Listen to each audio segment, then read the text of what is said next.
Muchísimas gracias por la presentación, Carla. Para mí es un gran honor estar en este proyecto Jean Monnet, que es un proyecto de gran importancia para el derecho internacional contemporáneo, porque está uniendo a los pueblos de Europa y de América Latina. Hoy vamos a hablar de un tema que me parece de gran importancia, por supuesto, para Europa, puesto que se refiere a la protección de los derechos humanos. Es parte de todo un proceso, como lo vamos a ver en unos cuantos minutos. Es parte de un proceso de respeto de los derechos humanos que inclusive comparte América Latina. El sistema de control de la aplicación de los derechos humanos europeo indudablemente ejerce una gran influencia en América Latina. Vamos a dar una visión general de lo que es el sistema europeo de protección de los derechos humanos y breves referencias al sistema interamericano para hacer una comparación entre ellos. Entonces, me permito compartir con ustedes unas diapositivas que les he preparado. Bien, entonces damos inicio a la presentación. Se refiere a la tutela de los derechos humanos en la Unión Europea, con breve referencia al sistema interamericano. Para esto es necesario hablar, en principio, de lo que fue la Segunda Guerra Mundial. Simplemente es uno de los eh, factores importantes que influyeron en la conformación de la protección de los derechos humanos, ya les decía, en Europa, pero con gran eco a nivel mundial. La Segunda Guerra Mundial, como sabemos todos, fue una verdadera catástrofe en términos humanitarios. Eh, por ejemplo, el fallecimiento de personas, la cifra de los muertos durante la Segunda Guerra Mundial todavía es un tanto polémica.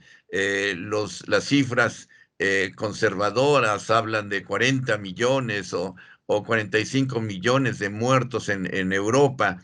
Las cifras más extremas hablan de 100 millones de personas fallecidas. Esto significa, para comprensión de todos nosotros, eh, precisamente la población de un estado contemporáneo, por ejemplo, de Argentina, que tiene 45 millones de habitantes, o puede ser en el caso de México, cerca a México, en donde tenemos 120 millones de habitantes. Es decir, verdaderamente una catástrofe en términos de bajas. Por otra parte, también la violación de derechos fundamentales, por ejemplo, la comisión del delito de genocidio, crímenes de lesa humanidad, crímenes de guerra, fue indudable. Estos elementos evidentemente hacen reflexionar a la comunidad internacional, y la respuesta los países europeos fue crear precisamente un sistema que evitara la reproducción de esta catástrofe en materia de derechos humanos y de derecho humanitario internacional.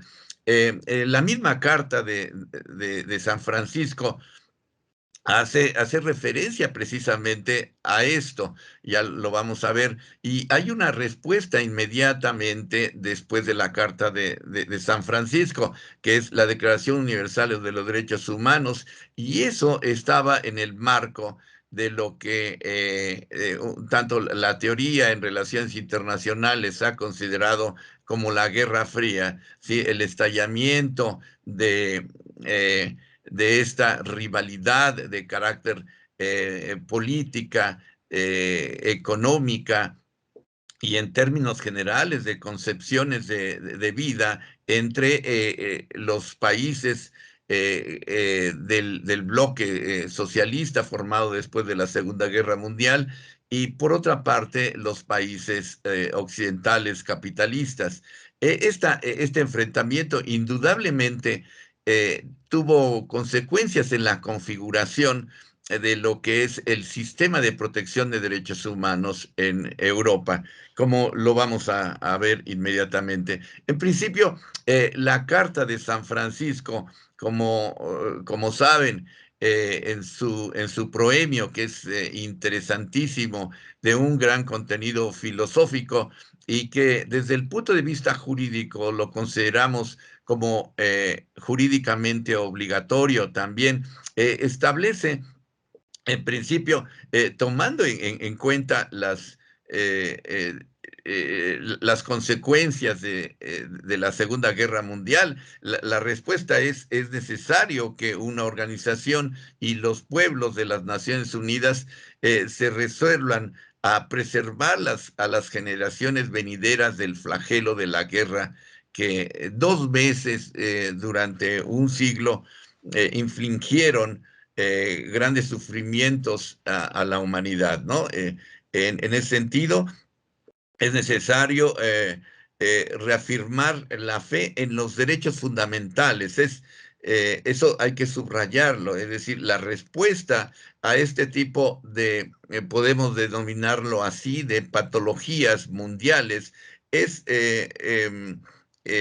tener fe en los derechos fundamentales del hombre y la dignidad y el valor de las personas humanas, ¿no? En la igualdad de derechos de hombres y de mujeres y en términos generales de las naciones grandes y pequeñas. En ese sentido, también el proemio también se visualizaba ya uno de los grandes temas contemporáneos, la igualdad, la dignidad entre hombres y mujeres, que es un tema que es indudablemente contemporáneo.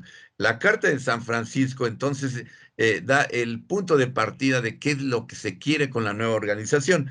Y esto se señala también en los propósitos, en sus propósitos, entre esos propósitos está realizar la cooperación internacional en la solución de problemas internacionales de carácter económico, social, cultural o humanitario. Y en el desarrollo, esto hay que subrayarlo, y estímulo del respeto a los derechos humanos y a las libertades fundamentales de todos, sin hacer distinción por motivos de raza, sexo, idioma y religión. Esto es, les digo, uno de los propósitos fundamentales de la Organización Naciones Unidas. Y después de eso, la Carta, ya en la parte dogmática, concretamente en el artículo 55, en donde se refiere a la cooperación internacional, económica y social, hace énfasis precisamente en la idea de la protección de los derechos humanos. Habla de que la Organización de Naciones Unidas, los pueblos organizados en la Organización de Naciones Unidas deben promover niveles de vida más elevado, trabajo permanente para todos y condiciones de progreso y desarrollo económico y social. También se habla de promover la solución de problemas internacionales de carácter económico, social, y sanitario, y la cooperación internacional en lo que se refiere a la cultura, a la educación y fundamentalmente en lo que se refiere al respeto universal a los derechos humanos fundamentales. Sí, por supuesto, sin distinción de raza, sexo, idioma, etcétera, etcétera, ¿no? Esto, les digo, es ya en la parte dogmática de la Carta de Naciones Unidas. Podemos decir, y eso es una observación de los comentaristas de la Organización Naciones Unidas, si bien esta es la Carta de San Francisco no se puede considerar como una constitución mundial, es al final de cuentas un tratado internacional en la que prácticamente toda la comunidad internacional es parte en este momento.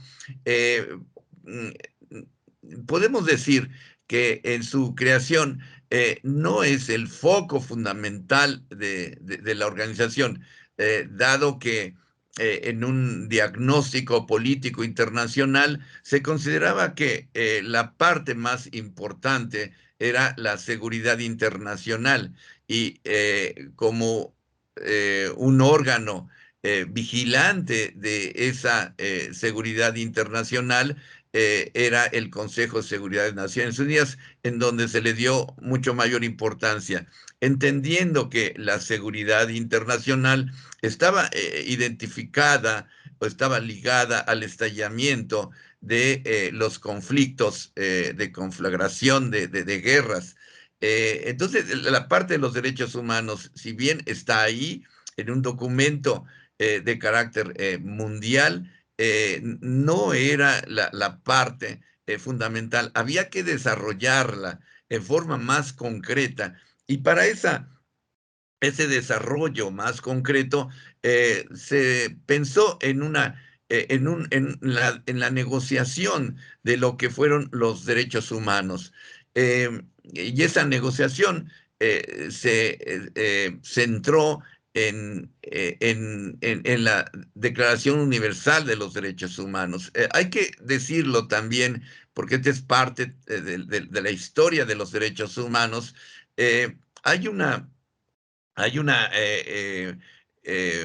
concepción diferente en ese sentido.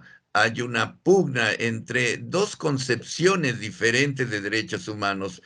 Por una parte está la concepción de los países socialistas y por otra la de los países capitalistas.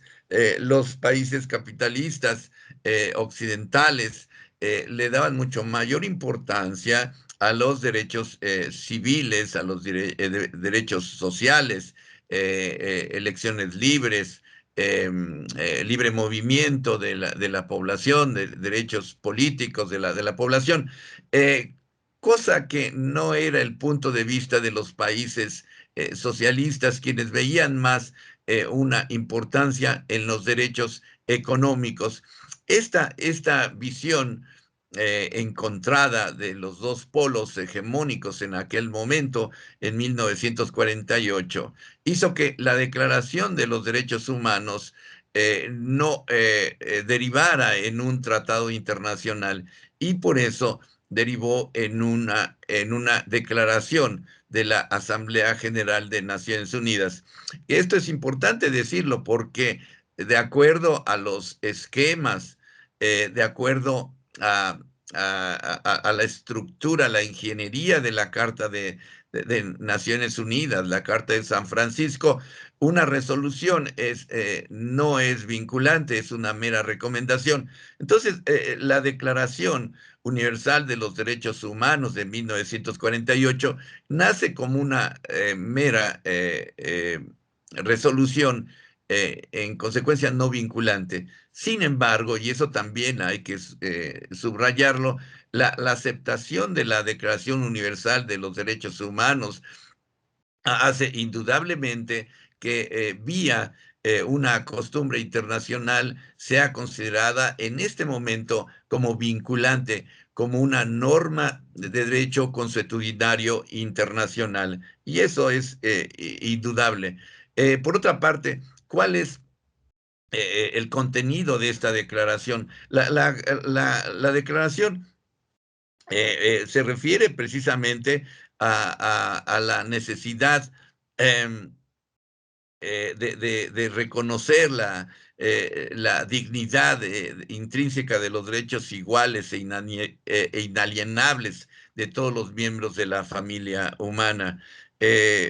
Pone su foco de atención, la declaración, precisamente en la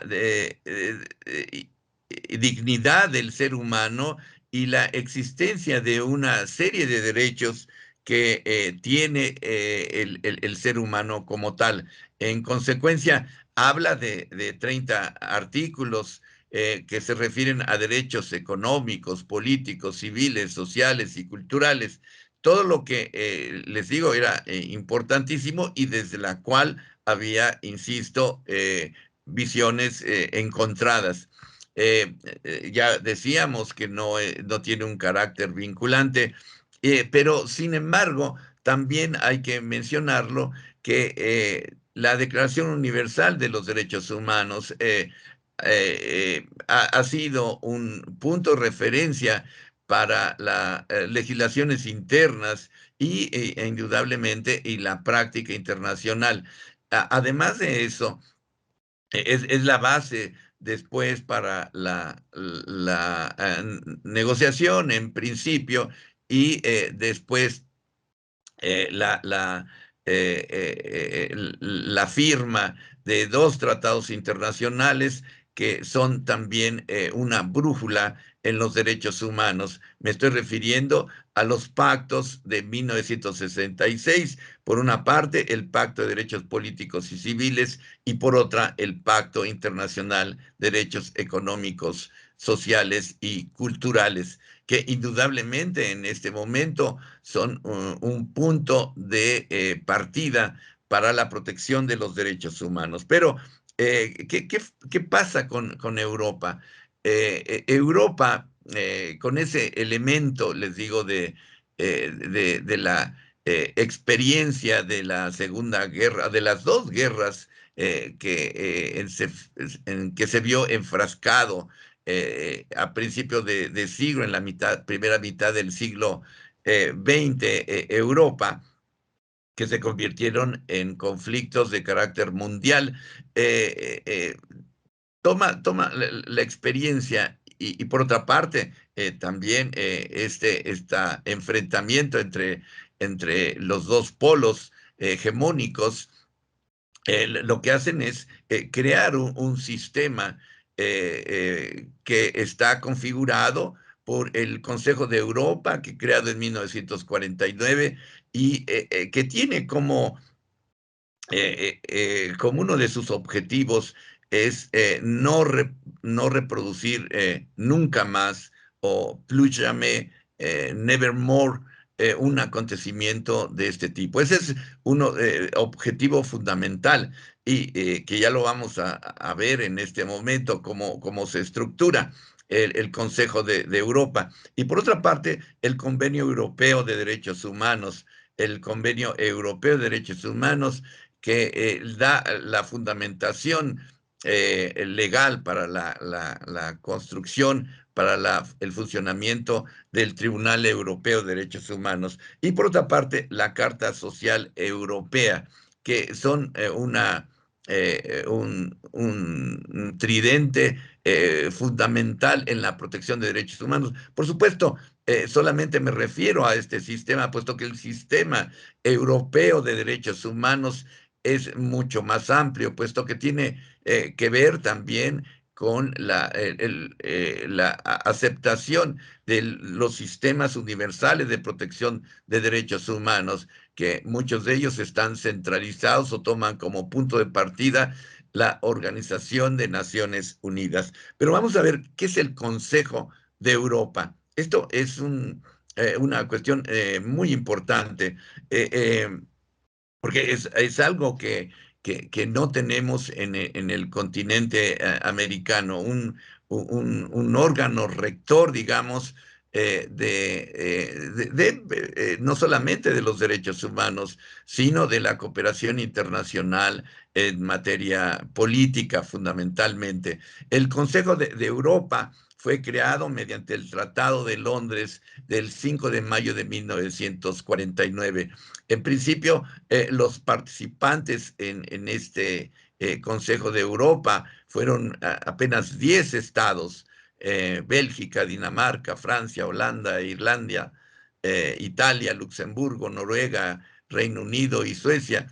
Y después se fueron incorporando otros estados más en la década de los 50, inclusive la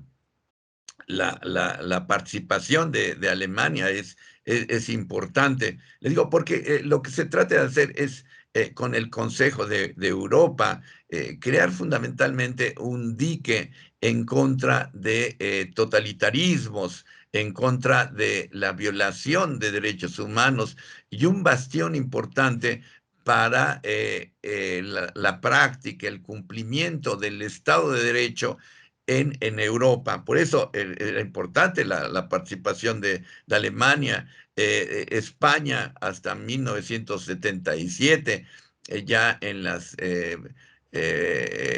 postrimerías de la dictadura española. Pero es hasta principio de este siglo cuando se logra casi la total participación de todos los estados en el Consejo de Europa. En este momento son miembros del Consejo de Europa 47 estados y solamente en este caso Bielorrusia no es parte del Consejo de Europa. Por otra parte, también hay que mencionar que tiene órganos, o mejor dicho, estados que son observadores.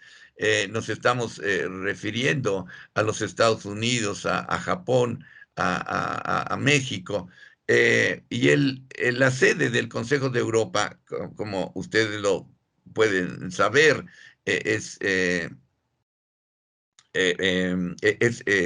Francia. Por otra parte, ¿cuáles son las finalidades del Consejo de Europa? Las finalidades del Consejo de Europa son, entre otras, es realizar una unión más estrecha entre sus miembros para salvaguardar en principio todos esos ideales que se refieren a unidad, ideas propias de un progreso económico, social, respeto de los derechos humanos. Por ejemplo, eh, mediante los órganos del Consejo se realiza acuerdos y la adopción de acciones conjuntas en el campo económico, social, cultural, científico, jurídico y administrativo, así como la salvaguardia y la mayor efectividad de los derechos humanos y las libertades fundamentales. Uh-huh. En realidad, una cuestión también importante es que eh, es que hay una relación directa con la Carta de Naciones Unidas, porque el Consejo de Seguridad, mejor dicho, el Consejo de Europa toma como punto de referencia también la Carta de Naciones Unidas, ¿no? Y cosa importante también que se refiere a estos aspectos de cooperación en materia, ya les decía, de derechos humanos, pero no tiene nada que ver con la defensa nacional, que es em, que es otra cuestión en la que otros órganos de la Unión Europea se hacen cargo, ¿sí? El artículo tercero se establece que cada uno de los miembros del Consejo de Europa reconoce el principio del imperio del derecho y el principio en virtud del cual cualquier persona que se halle bajo su jurisdicción ha de gozar de los derechos humanos y de las libertades fundamentales y se compromete a colaborar sincera y activamente en la consecución de la finalidad definida en el capítulo primero. Es decir, esto es importante mencionarlo simplemente para que ustedes entiendan un tanto los objetivos, la dirección, el motus del Consejo de Europa, que es, entre otros, gozar de los derechos humanos y de sus libertades fundamentales. Y esto hay que subrayarlo.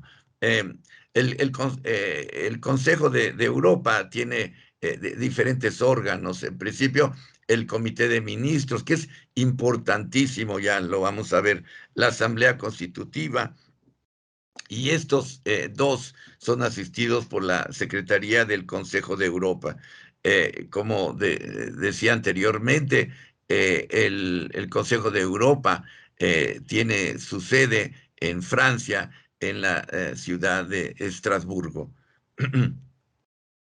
El Comité de Ministros, esto les digo, es interesantísimo mencionarlo porque este órgano, entre otros de sus objetivos, tiene la responsabilidad de destacar,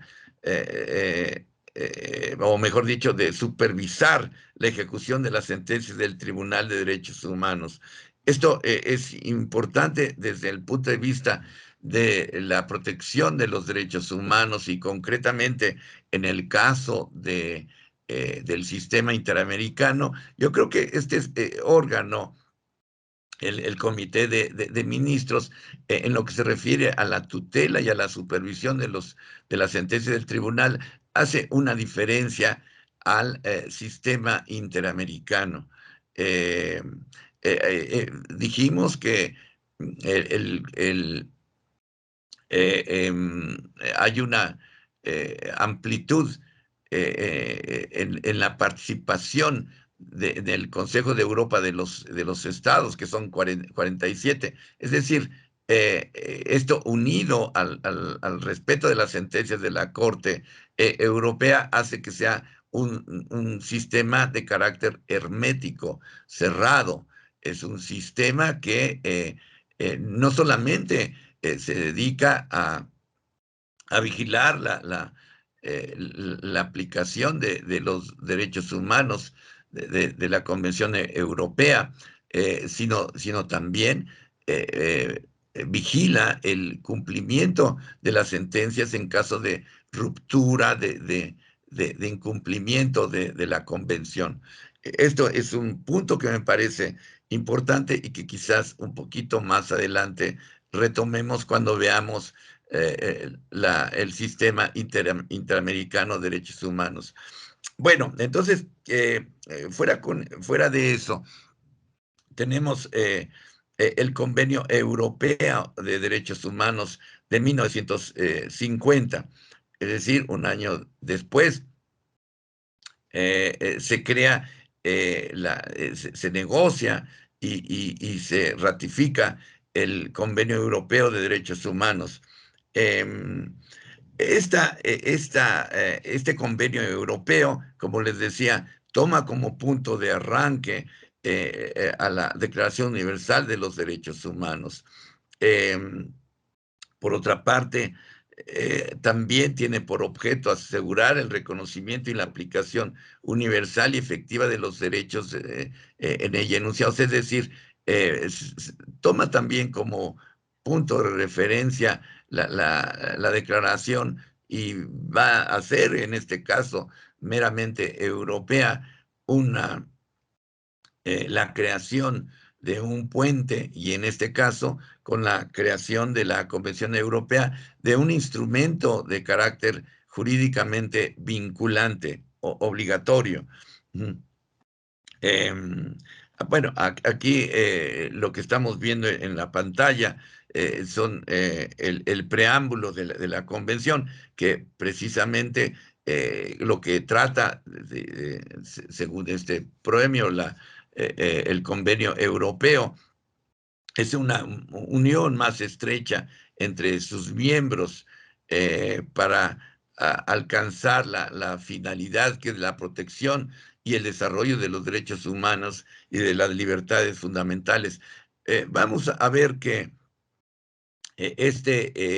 el contenido de la Convención de 1950 está compuesto por un preámbulo y 59 artículos de tal manera dispuestos, distribuidos en cláusulas introductorias típicas. Vamos a ver el artículo primero un poquito más adelante, porque también aquí encontramos una diferencia con el sistema interamericano, en este caso concreto, con la Convención Americana de Derechos Humanos.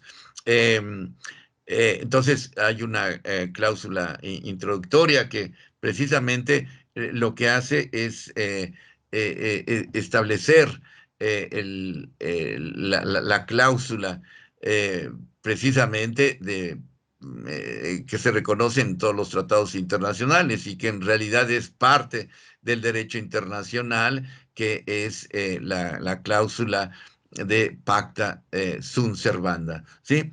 Después tiene un título primero, que es la parte dogmática del texto de la convención, donde están los derechos y libertades.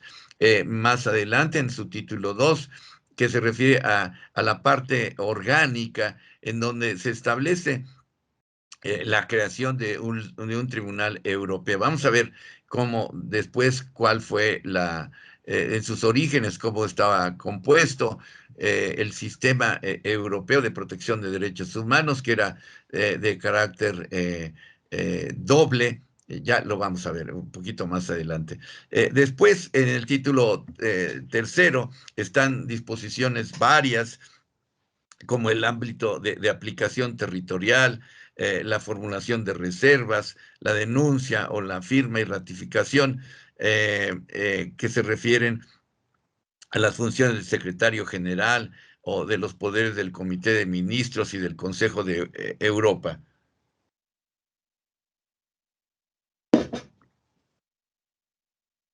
Aquí es importante ver el artículo primero que les decía yo. Hay una diferencia entre la Convención Americana de Derechos Humanos, porque el artículo primero que les decía es una fórmula muy usual en tratados internacionales, pero la formulación de la pacta sunt servanda es, desde mi punto de vista como internacionalista, bastante especial.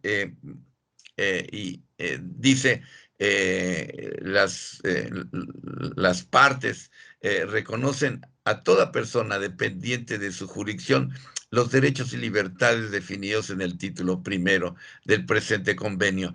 Para hacer una diferencia con lo que dice la Convención Americana, es que la Convención Americana, si bien establece también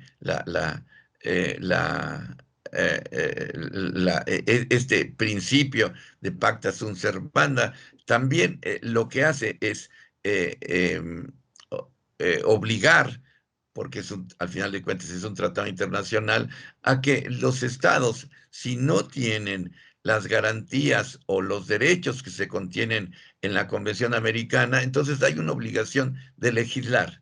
En el caso de la Convención Europea, simplemente manifiesta que todos los estados reconocerán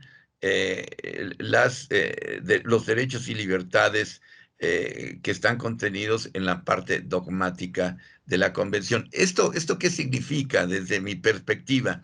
Esto significa que los derechos contenidos en la Convención Europea son autoejecutivos, es decir, no es necesario legislarlos.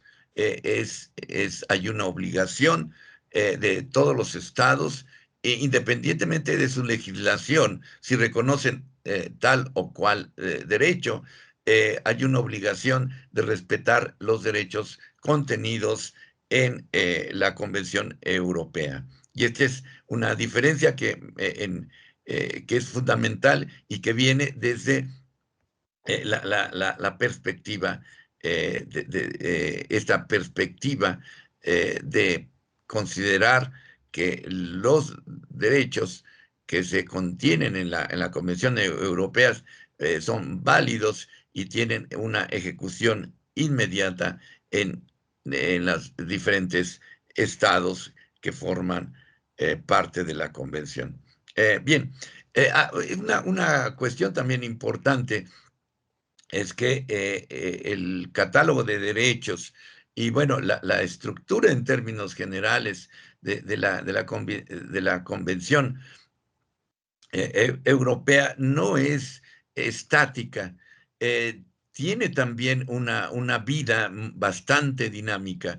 De esa manera podemos ver que a estos derechos, y le digo en términos generales, no solamente la cuestión de la dogmática de la convención, sino también la parte orgánica se ha movido en virtud de protocolos. Estos protocolos, desde el punto de vista del derecho internacional, de acuerdo con la Convención de Viena sobre Derecho de los Tratados de 1969, en realidad son una especie de reglamentación de la convención, por eso son protocolos, es decir, algo que viene después y que de alguna manera reglamenta algunos aspectos de la convención. Y así es que, pero al final de cuentas, hay que mencionarlo, que estos protocolos también son tratados internacionales que las partes adoptan o no, ¿sí? En este sentido, los protocolos son variados. Por ejemplo, el protocolo 1 se refiere al derecho de propiedad, el derecho a la educación, el derecho a elecciones libres. El protocolo 4 se refiere al derecho a la no prisión por deudas, a la libertad de circulación, de residencia, al derecho a no ser expulsado del territorio del que se es nacional o a entrar en ese mismo territorio. Recientemente en un comentario que hicimos nos referimos precisamente a una sentencia de la Corte Interamericana que tiene que ver con este protocolo cuarto y se refiere al gran asunto de migratorio que pone en este momento a los derechos humanos en la mesa de discusión. El protocolo 6 y 13 hacen una protección del derecho a la vida, está abolida la pena de muerte, a excepción de tiempos de guerra. Hay que tomar en cuenta también que una de las,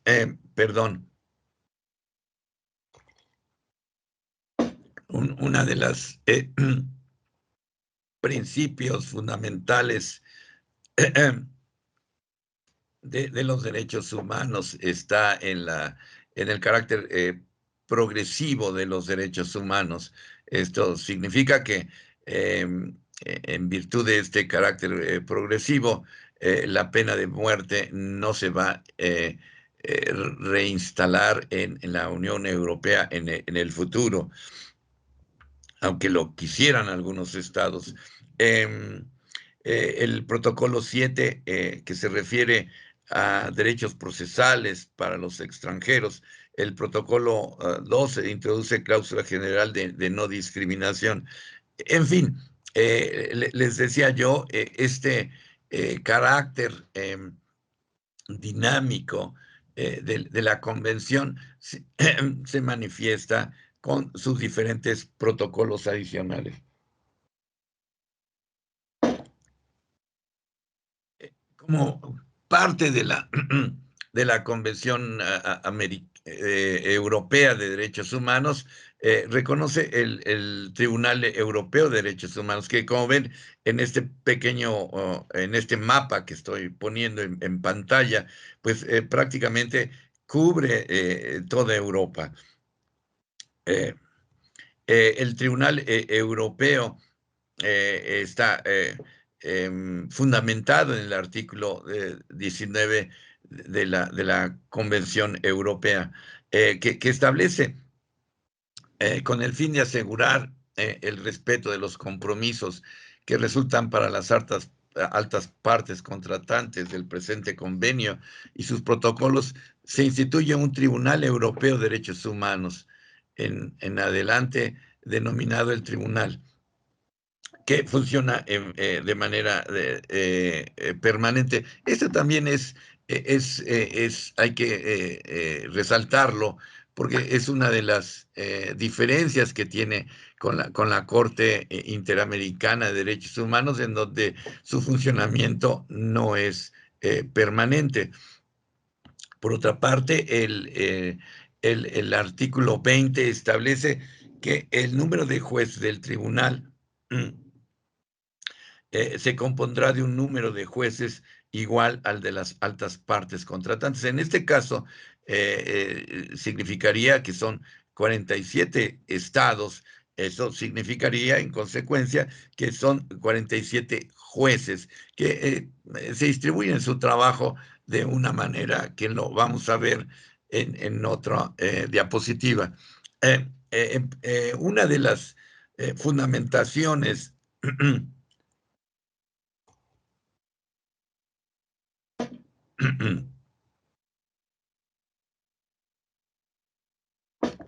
tanto de teóricos de funcionamiento de la Corte, está en la subsidiariedad. Esto significa que la primera instancia para reconocer el cumplimiento y en este caso, en dado caso, violación de los derechos humanos, está el derecho interno y como una, como una situación subsidiaria está el Tribunal Europeo. Esto es importante porque esto significaría que trae por consecuencia la aplicación del principio de agotamiento de los recursos internos. Y otra cuestión también es el margen de apreciación nacional. Eh, eh, este margen de apreciación nacional significaría que eh, inclusive en el caso de las sentencias de la Corte Europea, el Estado tiene cierta margen de apreciación de acuerdo a su derecho interno. Esto también es una diferencia interesante que existe en el sistema interamericano, porque en el sistema interamericano no se reconoce ese margen de apreciación nacional, quizás porque se consideraría peligroso, es decir, si los estados americanos se les da este margen de apreciación nacional, habría el peligro de que no se cumplieran las sentencias, pero la Convención Europea establece también límites a ese margen de apreciación nacional, y eso se tiene que estar relacionado con la cláusula general del orden público, que tiene limitaciones, condiciones, que serían que las medidas limitadas estén previstas por la ley, uno, que persigan un fin legítimo y sea necesario en una sociedad democrática. Es decir, estos tres requisitos son la limitación a este margen de apreciación nacional. Podrían ser todavía eh, eh, muy amplios, o puede ser vagos, que en ese caso se requiere apreciación, eso de que sea necesario para una sociedad democrática. Pero les digo, es interesante verlo porque fundamentalmente porque es una diferencia con el sistema interamericano. Ahora bien, eh, la Convención Americana está estableciendo en su artículo 15, digamos, lo que son el estándar mínimo de derechos europeos. Es decir, en caso de suspensión de derechos humanos, que es un concepto que existe en todas las legislaciones nacionales, hay hay también posibilidades de suspensión de estos derechos humanos. Sin embargo, hay un aspecto que podemos considerarlo como el aspecto duro, los derechos humanos mínimos, que serían el derecho a la vida, el derecho a no ser torturado ni a sufrir tratos inhumanos o degradantes, el derecho a no ser sometido a esclavitud ni servidumbre, y el derecho a la no retroactividad de la ley penal desfavorable. Esto es interesante también porque Esto constituye, bueno, está en derecho penal y en derecho penal internacional está el principio nullum crimen sine lege, nullum pena sine lege. Estos son los principios dogmáticos del derecho penal, pero que en materia de derecho internacional se pueden discutir todavía eh, como derivados del derecho convencional, o algunos no lo aceptan como derivados del derecho consuetudinario internacional. Pero es otro tema. Bueno, ahora, ¿cómo se organiza la Corte? La Corte, les decía, tiene una organización, podemos decirlo, un tanto compleja. Es decir, otra vez en mi cabeza hace ecos lo que es el sistema interamericano, que es una organización un tanto simple. em, la existencia de un tribunal y punto. En el caso de, de, mm, eh, del Tribunal Europeo, en principio estaba compuesto por una Comisión Europea de Derechos Humanos y, sin embargo, el protocolo número 11 hizo una modificación sustancial, reestructurando y con eso haciendo desaparecer la Comisión Europea de Derechos Humanos.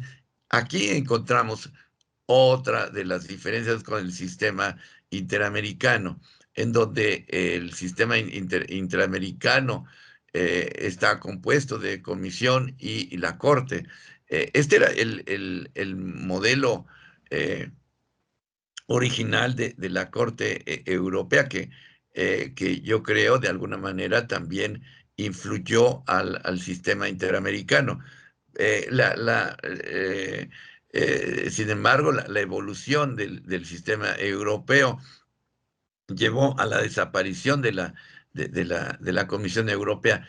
¿Por qué desaparece la Comisión? Tal parece que desaparece precisamente porque se consideraba que no hacía no creaba un sistema más fluido y que en consecuencia hacía tardar en los procedimientos.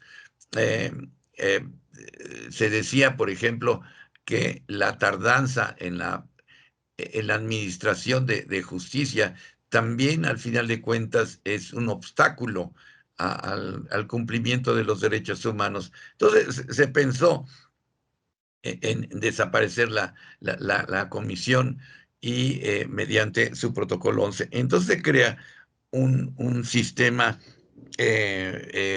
con una corte en donde hay una organización también muy específica, y aquí es donde lo considero un tanto complejo, pero tiene su razón de ser. En principio también una modificación de acuerdo con el protocolo 11 en donde se amplía el plazo, en principio, perdón, con el protocolo 14, el plazo de protección que duran los jueces en su encargo, que era de 6 años, se pasa a 19 años. Perdón, a 9 años, que no son renovables. Que esto es importante también mencionarlo, y esto es también un plazo de funcionamiento o de facultades que tienen los jueces en el sistema interamericano. Y me parece que es adecuado, no hay posibilidad de reelección.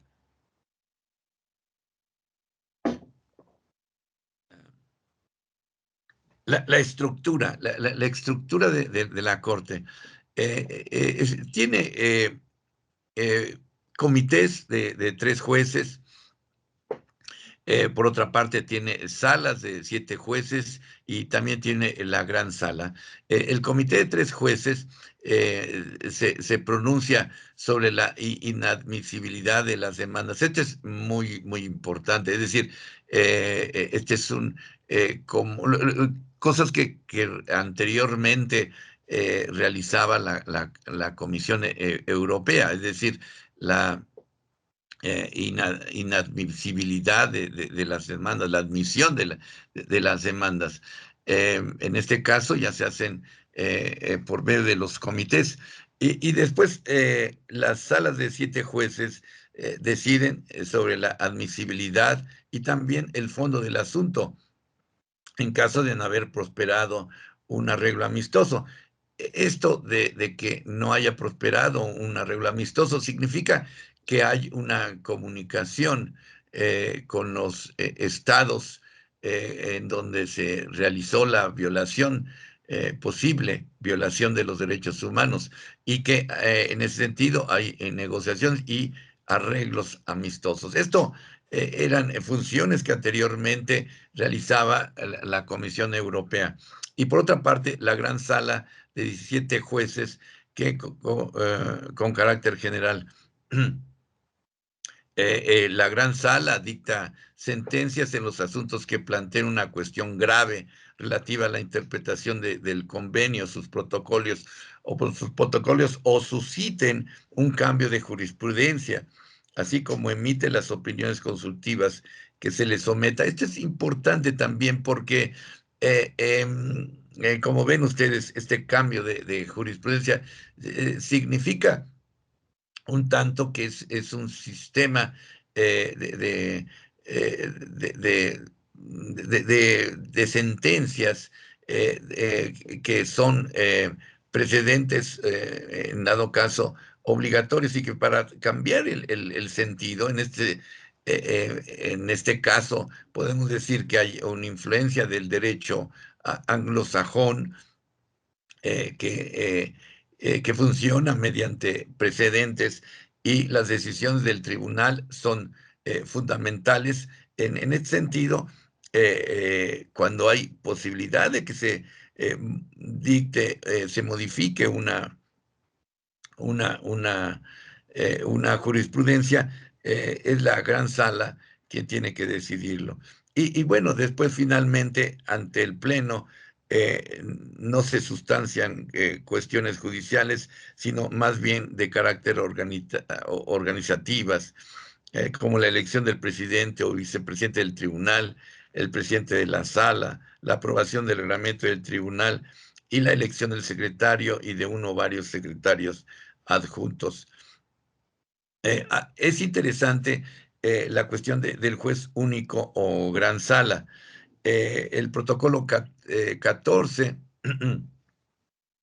estableció que el funcionamiento, ya le decía, en comité de 3 jueces, sala de 7 jueces, que pueden inclusive hacer una modificación en su número. En lo que se refiere a la figura del juez único, se delimitan sus competencias en el nuevo artículo 27 de la Convención Europea de Derechos Humanos, de tal manera que se pueden declarar inadmisibles o archivar de manera definitiva demandas individuales cuando tal decisión pueda ser tomada eh, eh, sin examen complementario. De lo contrario, se transmite a un comité o salas. Bueno, para el examen de los asuntos que se someten al tribunal, actuará en comités. Ya lo decíamos anteriormente. El funcionamiento de estos comités, en principio, que son formados por 3 jueces y salas de 7. Aquí hay reglas específicas en lo que se refiere, por ejemplo, al juez elegido a título de un estado, parte del litigio. Puede ser parte de las salas, pero no de los comités, cuando un asunto de su estado de origen se esté decidiendo. Bueno, son cuestiones muy concretas. Veíamos también la remisión ante la gran sala, que tiene plazos específicos, el plazo de 3 meses a partir de la fecha de la sentencia. Este es interesante. La competencia del tribunal. El tribunal se refiere a la interpretación y aplicación del protocolo y de sus, mejor dicho, del convenio y de sus protocolos. Y tiene que una competencia contenciosa de asuntos de carácter interestatales e individuales. También conoce de incidentes de ejecución y una competencia legislativa. Es interesante mencionarlo porque a diferencia, por ejemplo, del sistema interamericano, donde podría haber también una demanda interestatal que no existe en el caso europeo. Hay varios casos de Estado contra Estado. Vamos a hacer mención a eso un poco más adelante. Y la competencia contenciosa en casos individuales. Bueno, por supuesto, incidentes de ejecución y también una competencia de carácter consultiva. Aquí también vemos una diferencia con el sistema interamericano, porque la competencia consultiva, es decir, la solicitud de consultas al Tribunal Europeo, la puede hacer el Comité de Ministros del Consejo de Europa, a diferencia del sistema interamericano, que es mucho más amplio. Lo pueden hacer los estados. Otra cuestión también interesante podría ser es que cuando se habla de asuntos individuales, se incluye también a las ONGs, que este es un fenómeno bastante interesante, y esto nos haría pensar en que el concepto de sujeto de derecho internacional se ha ido modificando, dándole derechos también a las organizaciones no estatales. Las demandas interestatales, ¿no? Es lo que les decía anteriormente. Hay muchos ejemplos de este tipo de demandas. Por ejemplo, Irlanda contra el Reino Unido, Dinamarca contra Turquía, Chipre contra Turquía, el caso de Georgia o Georgia contra la República Rusa. Son importantes, es decir, en el sistema europeo de derechos humanos es mejor canalizar los conflictos, y en este caso de derechos humanos, a un tribunal previamente establecido, que recurrir a la guerra, por decirlo de alguna manera, ¿no? En el caso de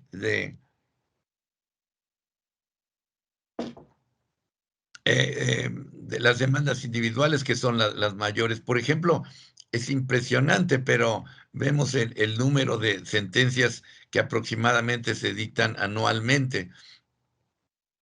Son 800 sentencias anuales, que es un número bastante elevado. Y muchos hacen decir, la doctrina, la academia, dice que esto se debe al éxito del Tribunal Europeo. Y ahí está. Bueno, pero hay que decirlo también que con la existencia de comités y de diferentes salas, también se limita el acceso al Tribunal Europeo. Eh, por ejemplo, se establecen condiciones de admisibilidad de la demanda, que están condensadas en el artículo 35. En principio, como les decía, una de las condiciones importantes es el agotamiento de los recursos internos. El tribunal no admite ninguna demanda individual eh, eh, basado eh, en aplicación del artículo 34. No se admitan demandas cuando son anónimas, por ejemplo, sean esencialmente la misma que una demanda examinada anteriormente. Es decir, este es un principio general del derecho. No se puede juzgar dos veces el mismo asunto. Eh, el, el tribunal también declara inadmisible cualquier demanda individual presentada en virtud que se considere como una demanda incompatible con las disposiciones del convenio, o que el demandante no ha sufrido un perjuicio importante, a menos que el respeto de los derechos humanos garantizados por el convenio exija un examen del fondo de la demanda, o el tribunal rechaza cualquier demanda que considere inadmisible en aplicación del presente. Es decir, son candados que tiene el sistema europeo. Eh, Bien, eh, quisiera yo mencionar un caso ya concreto, que es fundamental, porque es una manera como funciona y cómo además se van creando también por decisiones jurisprudenciales los derechos europeos, los derechos humanos. El caso Golder, así rapidísimo, porque es un caso bastante interesante, bastante atractivo, pero es el punto de referencia para declarar que hay un derecho a la obtención de justicia de un tribunal. El caso Golder se refiere a un presidiario eh, en una cárcel inglesa, en donde el señor Golder está a punto de obtener su libertad eh, preparatoria. Sin embargo, así en términos generales, se le involucra, según las versiones de las autoridades del penal, se le involucra con una riña en el penal. Eh, Esto, por supuesto, trae por consecuencia que el señor Golder no puede salir, y además se aumenten su estancia en la cárcel. El señor Golder, ante esta situación que él considera injusta, solicitó, en principio, bueno, trató de enviar una carta para obtener un abogado, y también, por otra parte,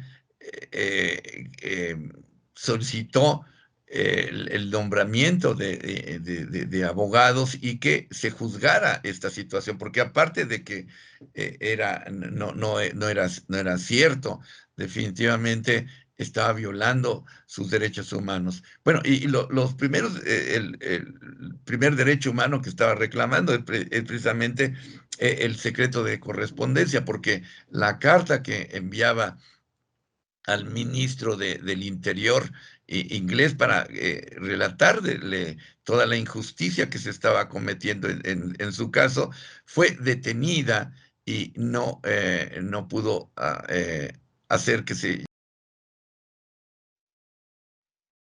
Y por otra parte, bueno, se puso en cuestionamiento si eh, un, una persona que estaba juzgada y que cumplía una sentencia en la cárcel podía tener derecho a a la administración de justicia por un tribunal, lo cual, desde una perspectiva contemporánea, podríamos decir que sí, pero en aquel momento inclusive las decisiones, las leyes internas estaban mencionando que no tenía derecho.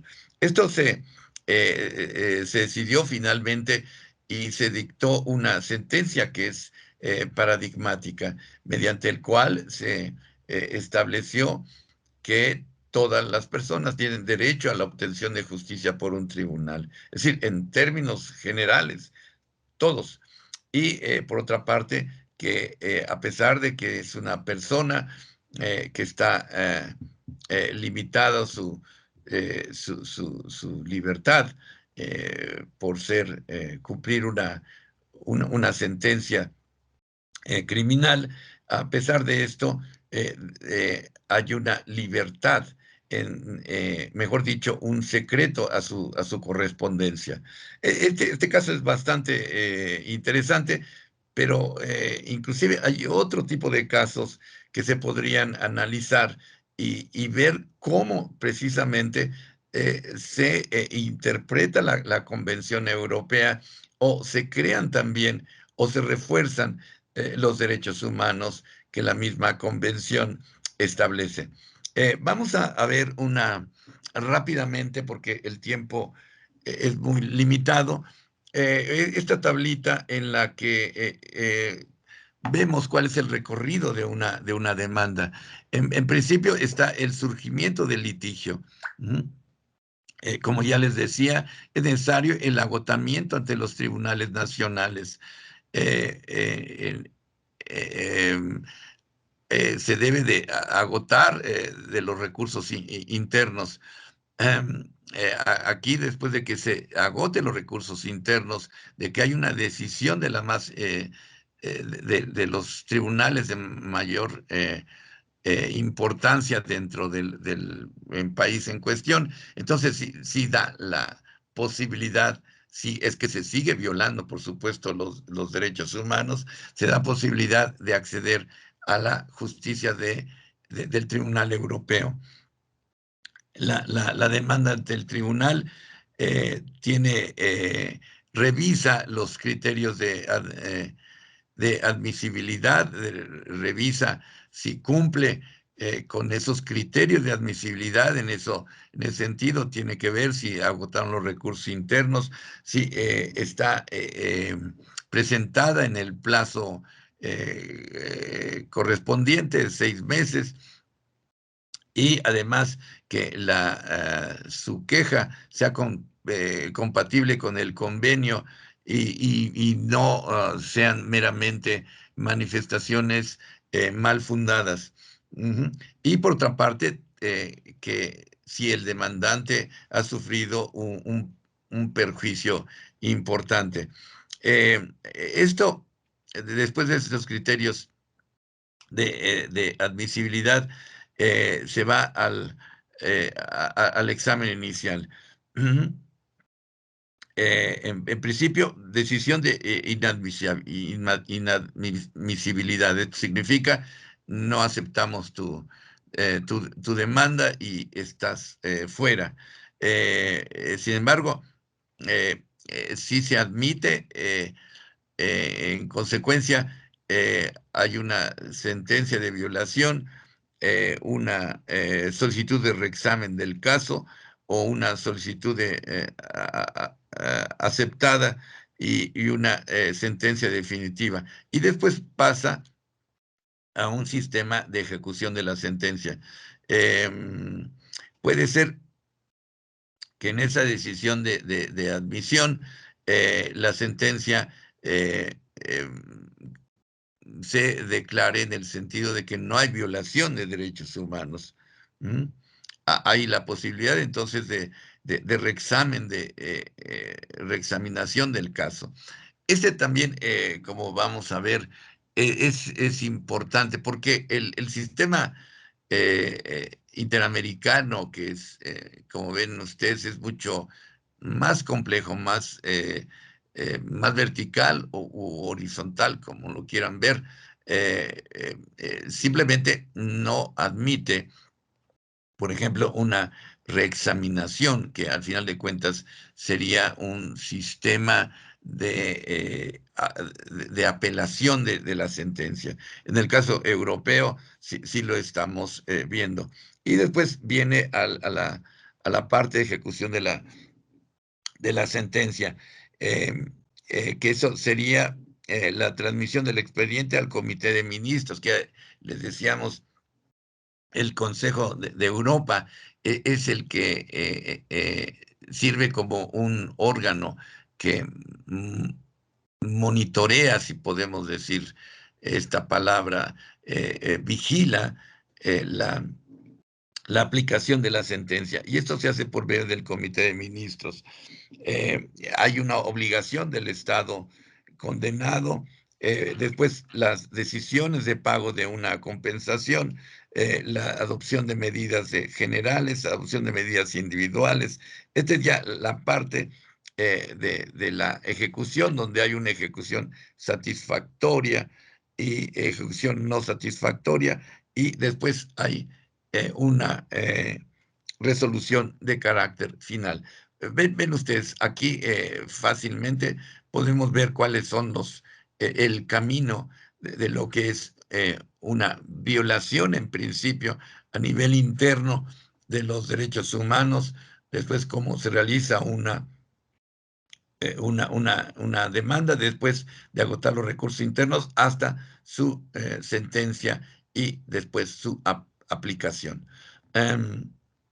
Rápidamente, puesto que los minutos se me van, vamos a referirnos a otro pilar del sistema europeo de derechos humanos, que es la Carta Social. Esta es interesantísima, es como su nombre lo dice, se refiere a cuestiones de carácter social.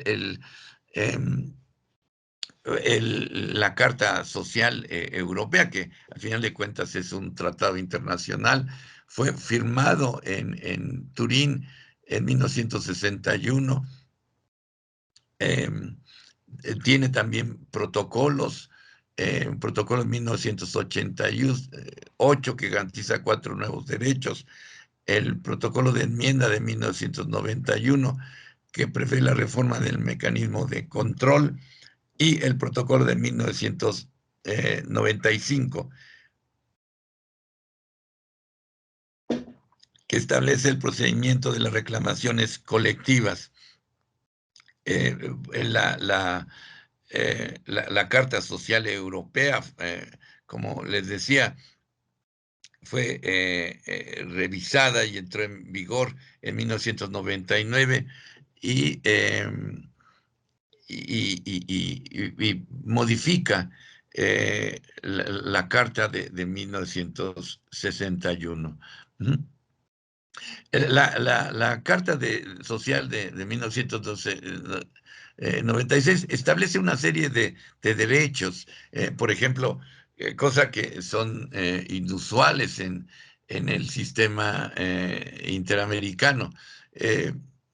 Por ejemplo, vacaciones anuales pagadas de un mínimo de 2 o 4 semanas, la duración del permiso para maternidad, que pasan de 12 a 14 semanas, y la prohibición a las mujeres de realizar trabajos en las minas.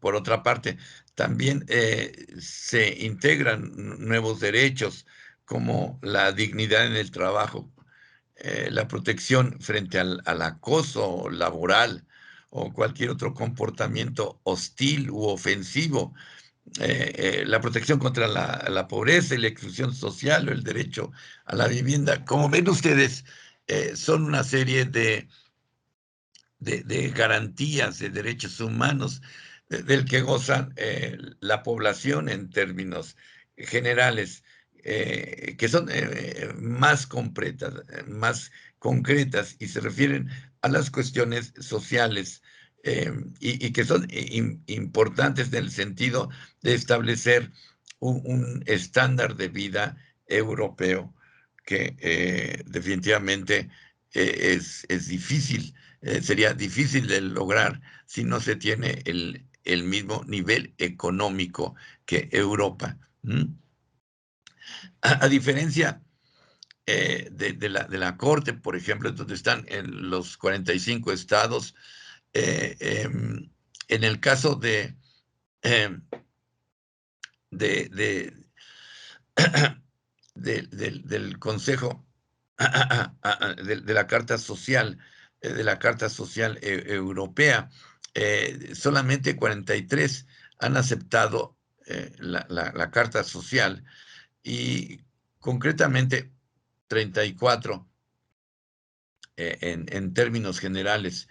Eh, eh, Han aceptado la última versión de 1966, y todavía 9 siguen vinculados por la carta originaria de 1961, porque también es importante. Ahora, como veremos, hay procedimientos de reclamación colectiva que fue instituido mediante el protocolo de 1995.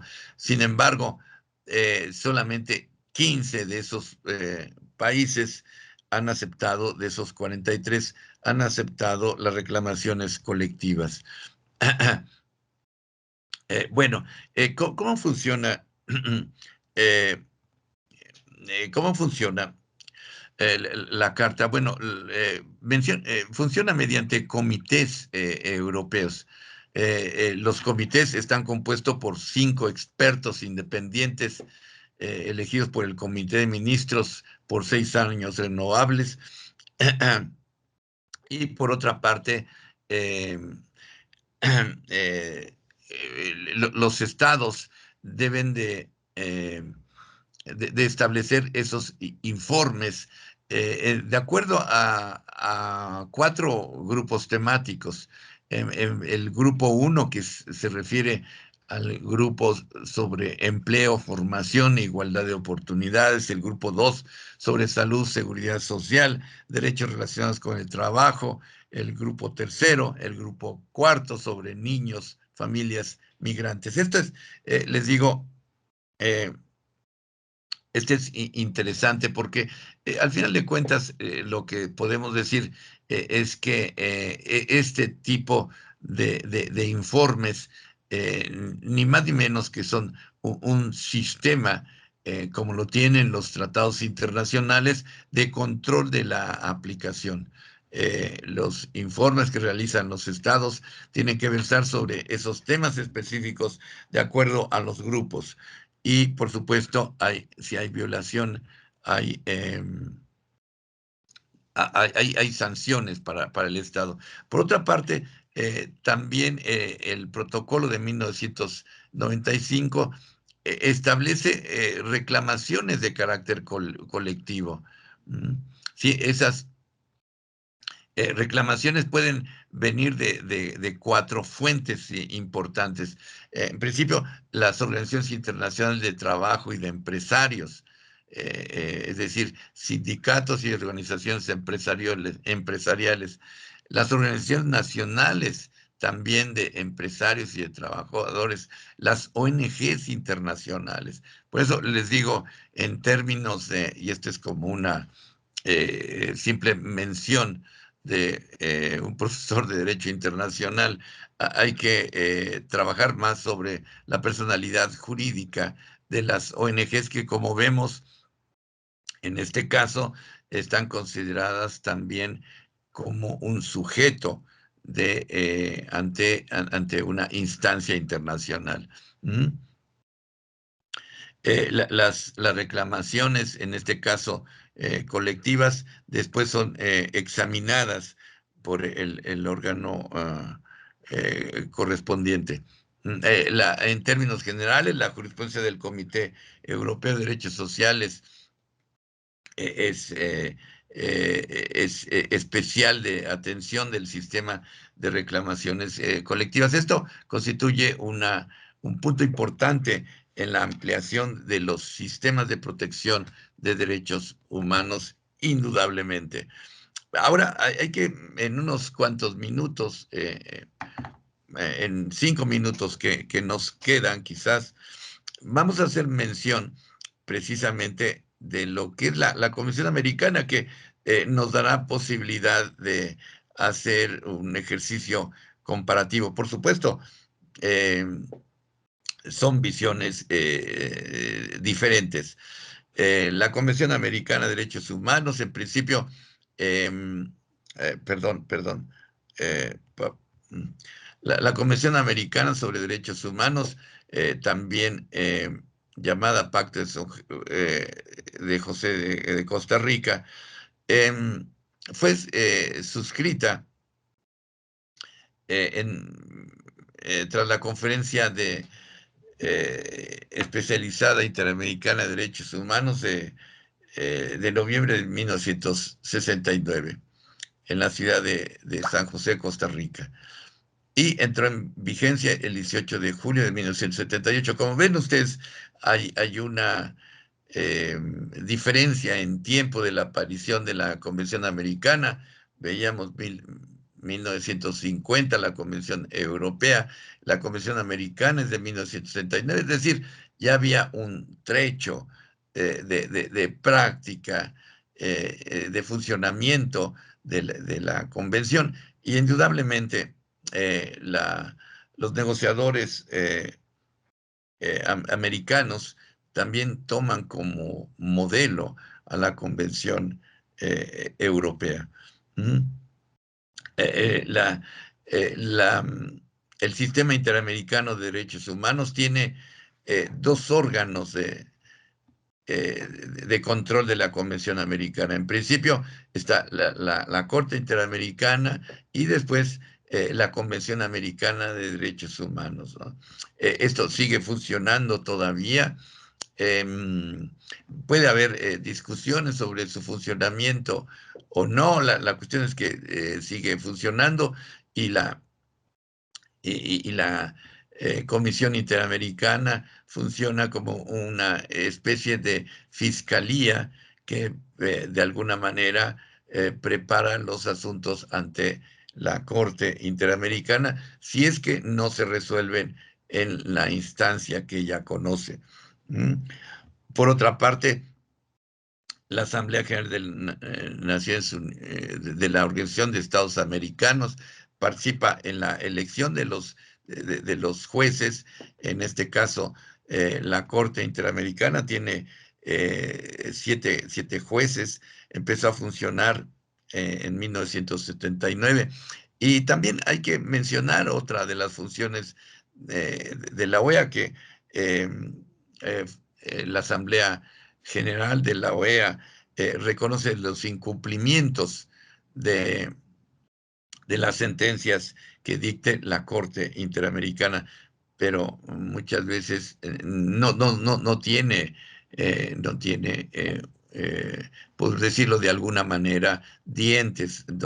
En general son condenas por el incumplimiento y no tiene mucha más trascendencia.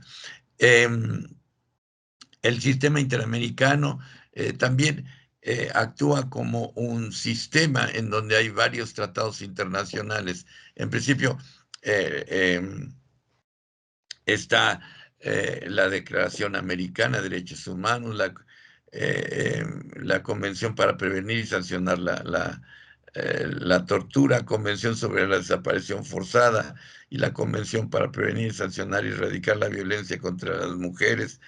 Y en general podemos decirlo, estos son nada más ejemplificativos del sistema, que es mucho más amplio y actúa como un sistema, verdaderamente como un sistema, es decir, como una serie de componentes organizados lógicamente. ¿Mm? Una cuestión también importante es ver qué es lo que dicta em, la Corte. La Corte dicta sentencias, medidas provisionales y opiniones consultivas. Hay una discusión interesante en la doctrina sobre la naturaleza jurídica de las opiniones consultivas, pero eso me lo guardo. Por otra parte, también en lo que se refiere al incumplimiento de las sentencias de la Corte, la Corte, ya lo decíamos anteriormente, además de que los estados tienen el recurso a la Asamblea General en caso de incumplimiento de una sentencia, también la Corte dicta resoluciones de supervisión de la sentencia. Cuando el Estado que en contra de la cual se dictó la sentencia es remiso en su cumplimiento. Esas resoluciones en caso de supervisión tienen la forma de una sentencia corriente. Otra cuestión importante que hace diferencia entre el sistema europeo es quizás la creación de un control de convencionalidad que podemos decir que es una invención latinoamericana. Los estados en lo interno tienen la obligación y esta obligación es para el poder del Estado en términos generales, que puede ser del Ejecutivo, Legislativo y Judicial, para que hagan un ejercicio de comparación entre leyes internas y tratados internacionales. Inclusive, aun cuando no haya solicitud expresa de alguna parte, los tribunales deben de hacer ese ejercicio de control de convencionalidad. Esto nos lleva a un tema que no vamos a tratar en esta ocasión, pero es un tema bastante interesante, que es la creación de un orden público internacional. Este orden público internacional está formado por los derechos humanos, derecho humanitario internacional, derecho del medio ambiente y derecho penal internacional. Es un orden mínimo que deben de cumplir la comunidad internacional en términos generales. Pero ese es un tema bastante amplio. Lo dejo solamente indicado. Y muchísimas gracias. Les doy muchas gracias por su atención. Y por favor, si hay alguna pregunta, con muchísimo gusto la contestamos.